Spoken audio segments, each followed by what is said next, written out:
this works.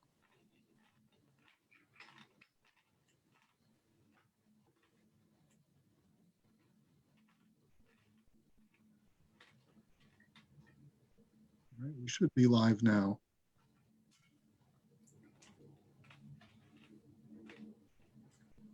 All right, Gary, are you ready to get started? I'm always ready, Rabbi. Okay. All right, so we'll wait maybe another 15 seconds and then we'll get started, everyone.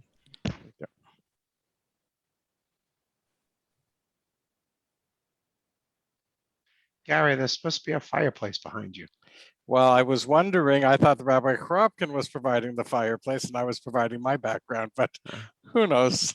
We'll pretend we're together by a fire. It's hot enough outside. It's Fireside, so fire's at the side. Okay, everyone, good evening. It's my great pleasure and honor to welcome my friend and member of the Bayit, Gary Gladstone, who has been in politics for a large portion of his life, as well as being a great community activist and doing a lot of wonderful things for the general Thornhill community, as well as the Jewish community in Thornhill. Gary is now running for the Liberal Party candidate for our riding to replace Peter Kent's spot as Member of Parliament. And I am delighted to be able to welcome Gary and to ask him to tell us a little bit about himself and why he would be honored to receive your vote. And so, Gary, welcome, and how are you, sir? Well, Rabbi, I'm doing great, and thank you for that very warm introduction. And thank you for hosting me tonight in this wonderful fireside chat. Greatly appreciated. One day, Mitzvah Hashem, we'll even get to have this in person once again. Thank God the pandemic is starting to ease. So in terms of me and myself, as you know, was originally born in Montreal. The FLQ came and my family left. We landed up here in Toronto. Nice Jewish family. My dad's from Winnipeg. My mom's from Calgary. They met in BC.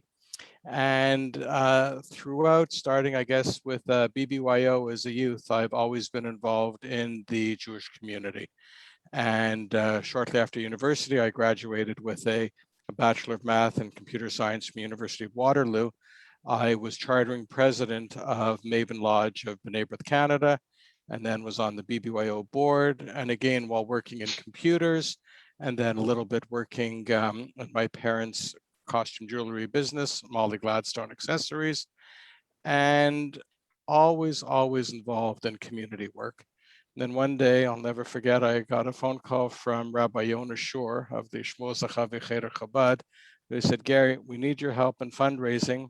I said, but Rabbi, I'm busy. I just got married to Melanie, who just over 30 years, and I want to have some time with her. And I told her I wouldn't be volunteering every night of the week.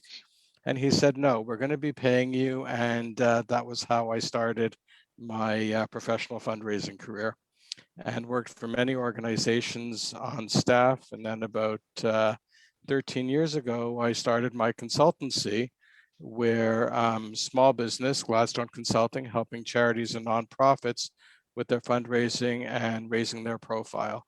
And thank God, haven't looked back.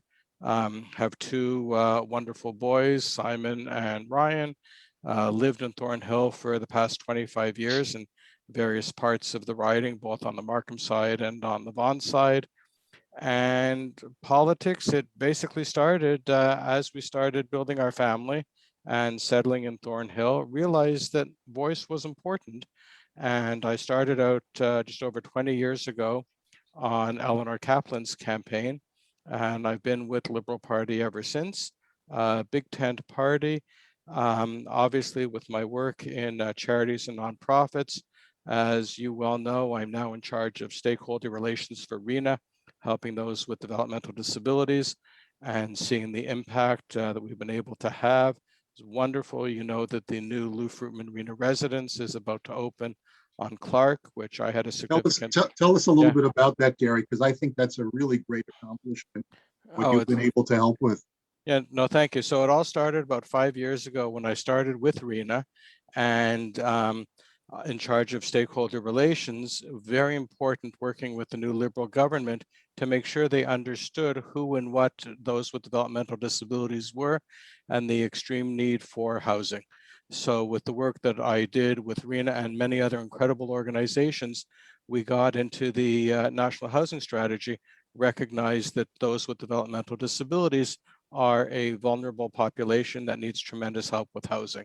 So the 6-story Lou Fruitman RENA residence, which is on Clark, right beside the RENA Toby and Henry Battle Center on Clark, will be opening up next month, actually, with the ribbon cutting, which will be home to over 100 individuals with diverse abilities, significant among them developmental disabilities, mental health challenges, and others in the community requiring supports. And So it's Gary, tell us why this is such an important breakthrough, because I think that historically it's been very hard to get this kind of housing project done for the developmentally disabled. Oh, absolutely. There's currently a over 40-year waiting list for housing and supports, and there really wasn't significant money available to help out with this. But with the Liberal government under Justin Trudeau and the National Housing Strategy that came out in 2017, there are now billions of dollars available for housing, and with those with developmental disabilities being a targeted community, so more and more locations are opening up. And we're also RENA's starting to look at a new property on Elmridge as well that will also expand, because Rabbi, the need, as you well know, is astronomical.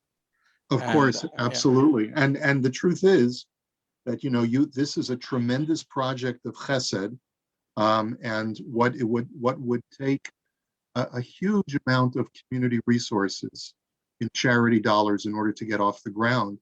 You were successful in being able to get government funding for a huge portion of this project, and otherwise it never would have happened. And I think that's a huge accomplishment that people should really know about. No, thank you very much. We're honored. And also the community, I must tell you, Rabbi, as you well know, has been very generous. Our foundation has done incredible work. And we firmly believe that in a building like this, it should be about 1/3 from charitable philanthropic donations and about 2/3 from various levels of government.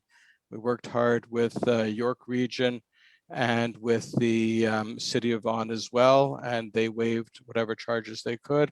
And also a nice finishing touch was in the provincial budget in November, the provincial government realizing the special place that Housing for Developmental Disabilities and RENA in particular has, granted us just over $3 million as well for the finishing touches. And of course, the federal government was a substantial player, both with donations and with low-cost mortgage from CMHC. Well, beautiful. Kol hakavod. By the way, you. I just want to let everyone know we've budgeted 30 minutes. We may go a little bit over time, but we would like to leave a little bit of time at the end for questions. If you do have a question for Gary, if I may call you that, Gary, is that okay? Please, that's who I've always been. Okay, then if you'd like to ask a question to Gary, please just type it in the chat and we'll try to get to you.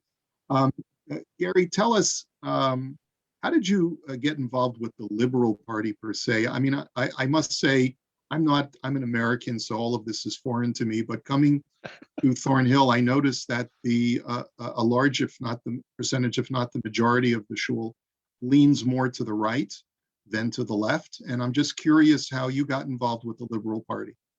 Well, if we go back about 20 years, which is when I started, you would have found that the shift was not there, that the Liberal Party is the party of tikkun olam, through social service, through giving individuals the hand up to make sure that they can rise to their fullest potential. And that's where I fit best. And coming from Montreal, a fair number of ex-Montrealers, a number of whom are members of the shul, probably started out Liberal as well. And I'm pleased and proud to be not only a member for 20 years, but the last campaign, this campaign, being the Liberal standard bearer, their candidate. And as you say, now that Peter Kent, who's done a wonderful job as an MP in the community, is not seeking re-election, to replace him and to make sure that Thornhill still has a very strong voice for the community in Ottawa. Very important. Okay.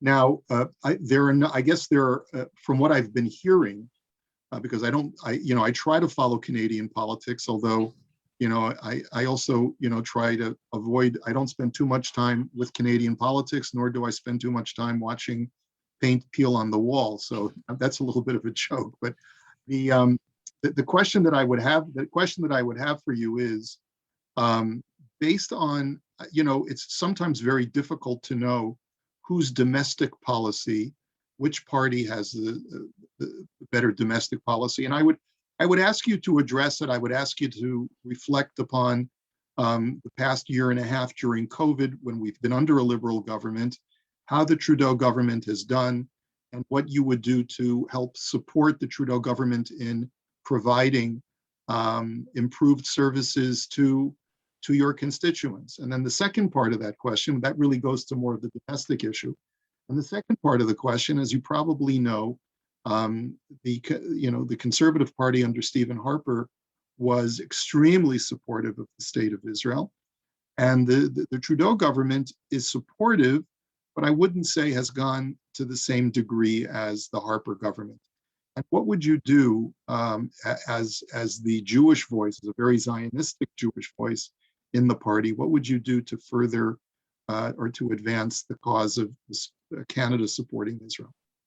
Okay, well, first of all, in terms of the domestic front and COVID, from the way I look at it, thank God Trudeau was there at the time, and to make sure that as the country, as the world, but particularly now in our case, as the country was starting to shut down, that we were able to get out the relief to the individuals who needed it most, be it the employees who were being laid off, with the CERB being businesses who either had the choice of laying off people, going under.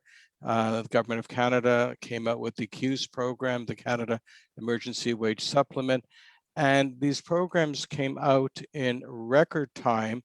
I mean, I'll joke with people, I hope no one takes offense. It usually takes 2 months to get a committee together to choose an acronym for a program that's going to come out. In this case, the CEWS came out and was fully operational within a month. The CERB was very similar. Everybody was worried about the hundreds and hundreds of millions who would be, or tens of millions, who would be applying to the program, that the systems would crash. It came out without a blip.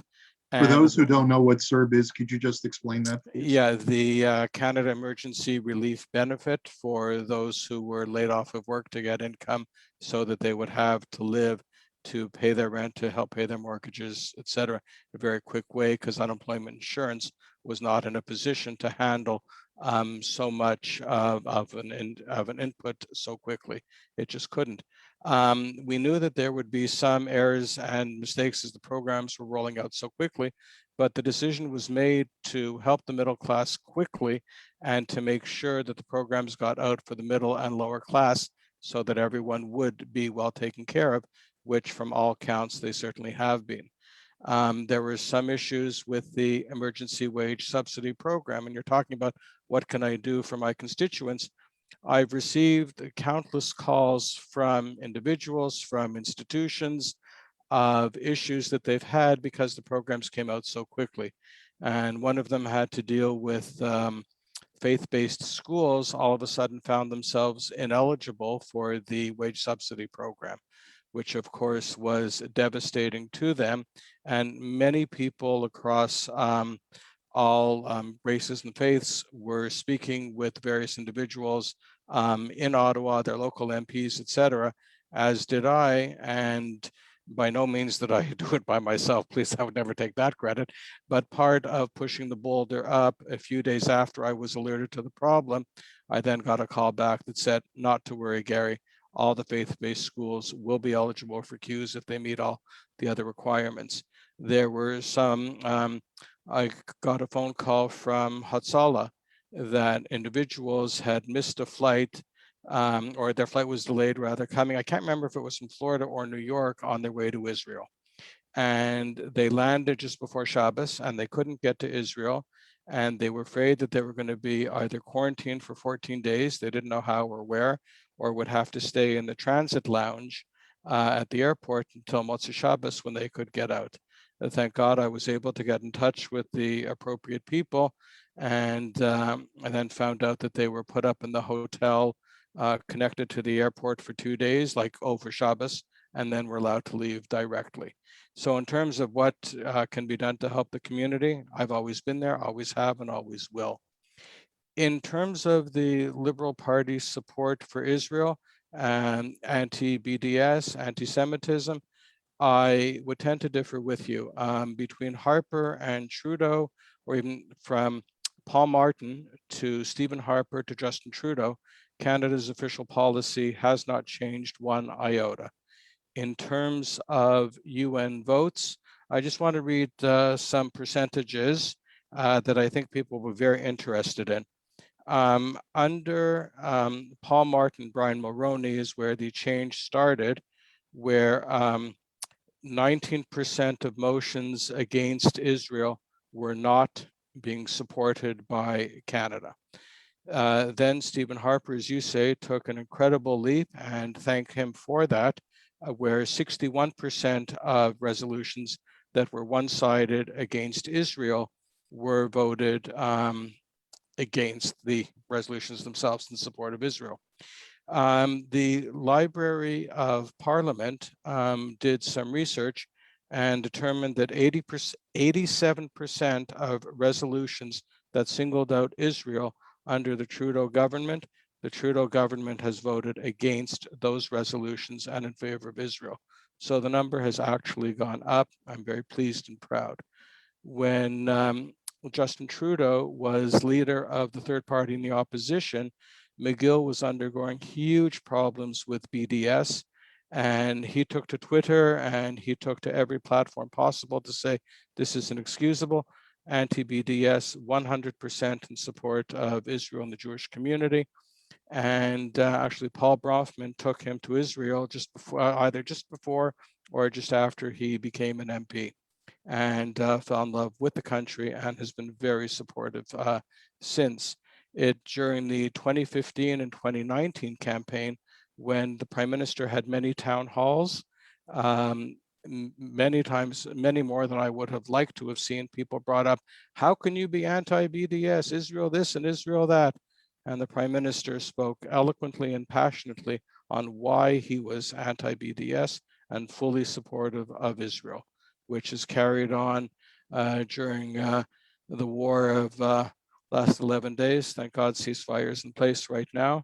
But again, the Prime Minister and the Minister of Foreign Affairs, Marc Garneau, spoke out very strongly. As I mean, you know me well to know where I stand. Strong, safe, secure borders. Israel has the absolute right to defend itself, no question, and its civilians, as does any democracy, but in this particular case, Israel, no question. And that was stated and reaffirmed. Okay, listen, many times reality and perception coincide and many times they don't. And so You got that right.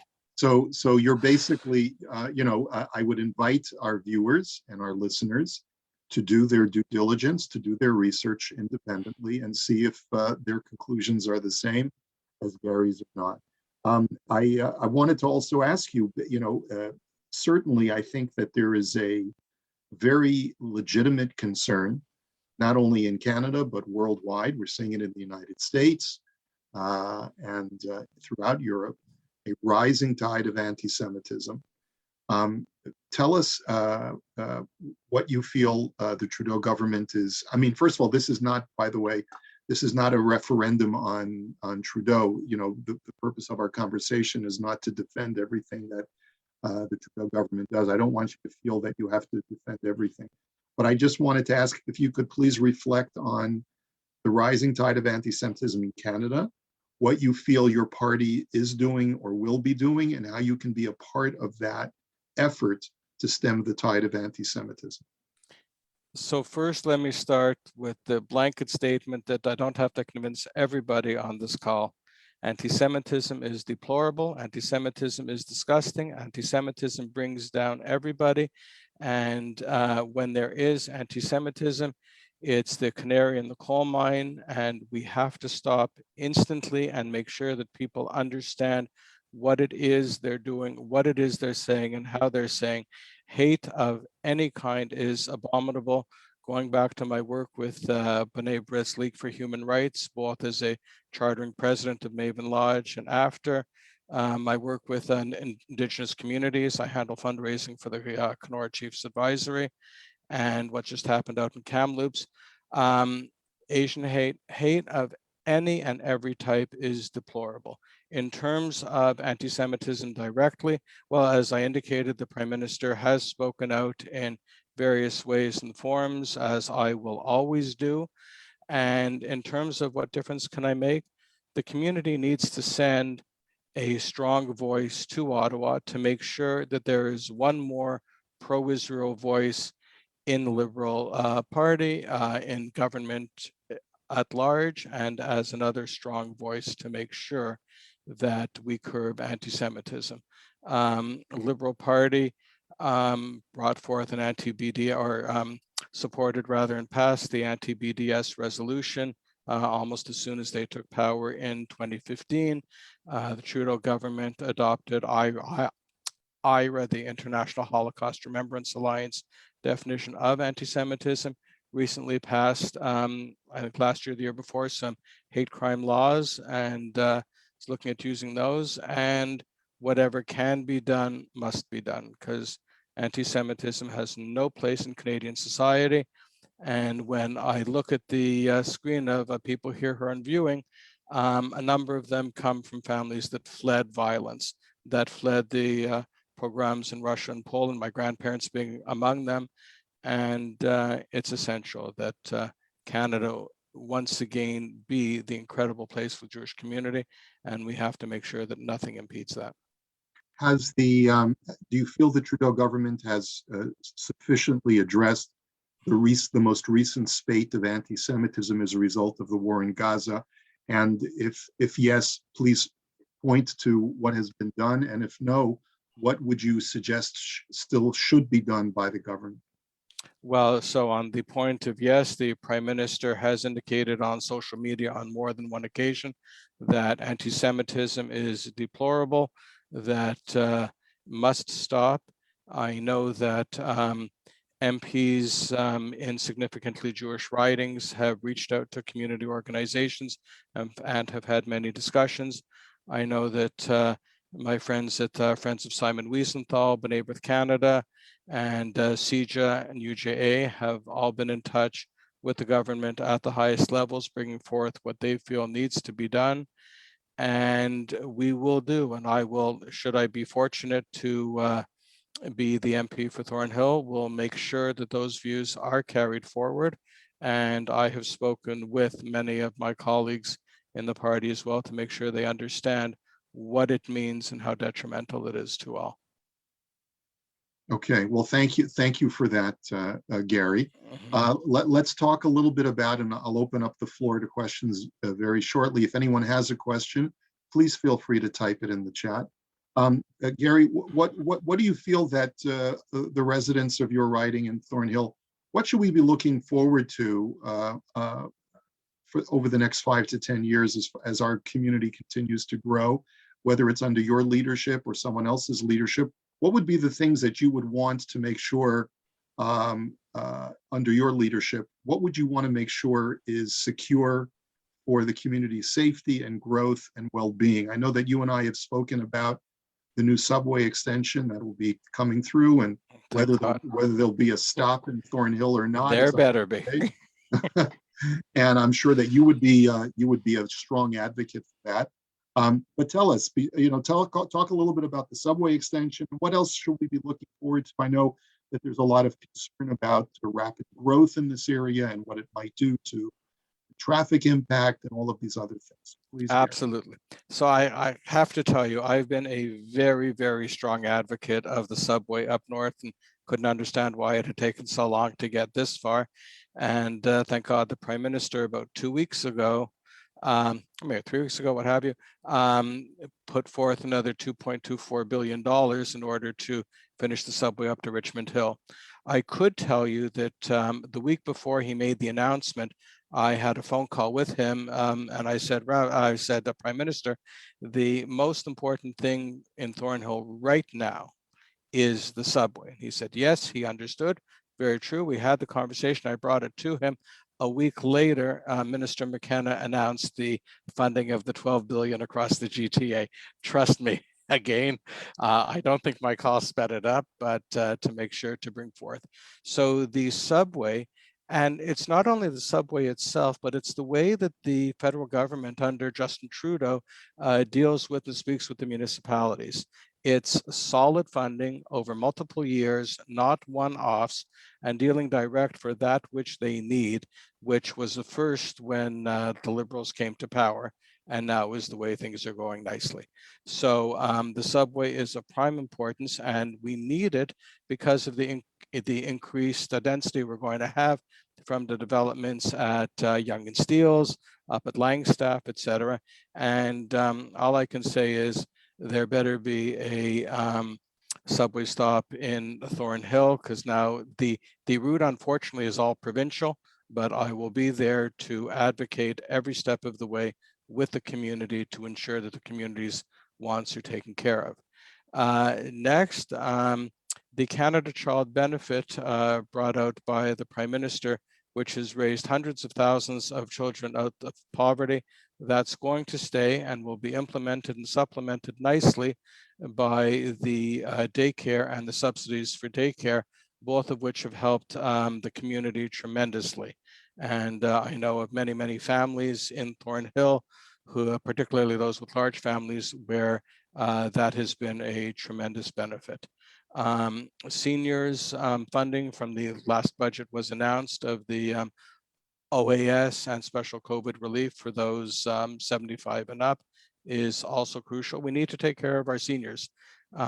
Pleased to see as well, they're looking at accessibility, which is again, one of the strong things that I feel that everybody needs. Listen, we're all getting older, and regardless of any disabilities or abilities, accessibility is paramount. And so in terms of what else, housing affordability is a big one. Not only accessible housing for those, as we talked about already, with developmental disabilities, but housing affordability in general, so that my kids, when they start looking for a home, can actually think seriously about Thornhill, which right now is priced way out, which also affects businesses because they won't be able to get the labor force that they need living close to them, which then increases other problems in the environment. I'd obviously like a green environment. This is our land. We need to take care. So it's around us for the future. And jobs, jobs, jobs. All right, thank you, Gary. Just the last couple of minutes that we have remaining, I just wanted to ask some of the questions. Unfortunately, I won't be able to get to all of them, but Lynn asks, the Liberal government was going to give additional money to increase protection at synagogues after the 2 terrible attacks at synagogues in the US.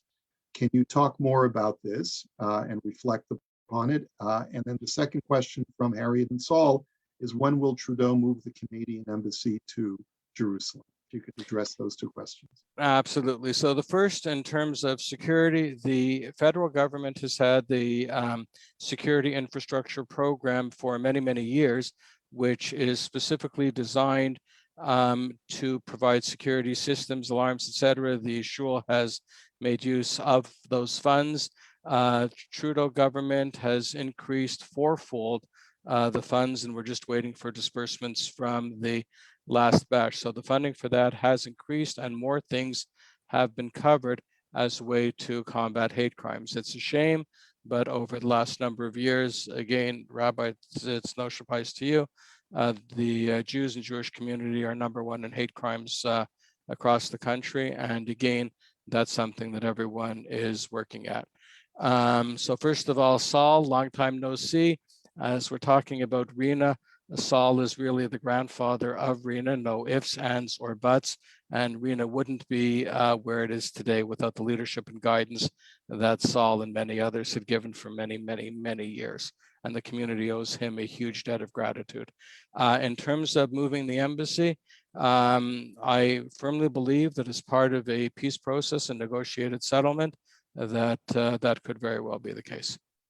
Okay, so, all right, all right. So in other words, for now, you recognize that Canada's policy is to take sort of a wait and see position as far as moving the embassy.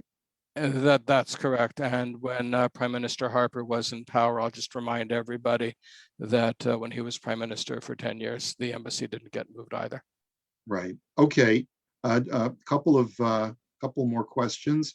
What is the party's position on Highway 413? Are they leaving that to the provincial government?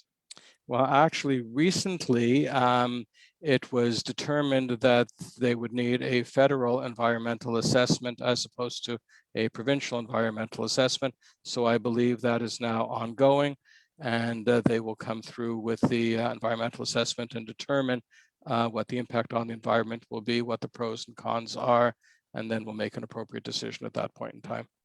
Okay, and that question was from Neil. And EJK asks, I can't vouch for these statistics, but he says the Liberal Party voted in favor of the last two anti-Israel resolutions in the UN in 2019 and 2020. Will this trend continue? Well, those were two very specific resolutions dealing more with the two-state solution, which is federal government policy. Was I happy with the resolutions? No. And the way Canada voted? No, I was not. And if I would be so fortunate to be in a position to speak on behalf of the community, I would make sure that voices were known, what the ramifications of those would be, and I would speak to them directly. All right. Well, I think that you're a wonderful representative of the Liberal Party. I think that you're a wonderful representative of the Jewish community. I want to commend you, Gary, for all that you've done and all that you continue to do. I look forward to working with you to bettering our community and especially our Jewish community for years to come. And Hashem should give you hatzlacha in all that you do. And I just want to thank everyone for watching. As you know, a few months ago, we had a debate between Melissa Lantzman and Gila Marto, who were running off for the Conservative Party. And I assume that if it emerges that you and Melissa are the finalists or the final two candidates for the seat in Thornhill, that maybe we would at some point in the future have a lively debate between the two of you. I think that would be really interesting for all of our viewers and the members of our shul and the members of the larger community. I hope we can make that happen at some point. Yes, if I can just clarify, I am currently the official Liberal candidate. So when the election is called, it will be Melissa, myself, and whomever the NDP, the Green, and whatever other parties choose. And as we've always had, at least one, shall we say in quotation marks, lively debate. I'm sure we'll have more. And my only hope is that we'll be in a position to have it in person. And I know that with the speed with which Canada is bringing in the vaccines, I think we're close to 30 million vaccines into Canada now, with about 2 million going out to the provinces every week. Close to 70% of the population have now had their first doses. And we're now at the, I think, number 1 or 2 in the G7. In terms of that, now the second doses are picking up nicely. So yes, Baruch Hashem is no question. And I look for it. And Rabbi, I would like to commend you and the shul committee for the incredible work that you have done, changing and moving on the dime the COVID protocols with the shul. And thank God, working very closely with York Region Public Health, that they've come to pass nicely. And my biggest desire, Rabbi, which I'm sure is yours, that when Tishrei comes and we're, God willing, we're all in shul appropriately and safe for Rosh Hashanah and Yom Kippur. Amen. That's a beautiful Amen. bracha. Thank you. And I think we'll end with that, everybody. Thank you so much, everyone, for joining us this evening. Gary, best wishes to you and to your whole family. Your family should continue to get much nachas from you. I see members of your family on tonight. And we as your friends and community should continue to get nachas from you as well. So God bless everyone. Have a wonderful evening, and we'll talk to you soon. Thank you very much. Good night to all.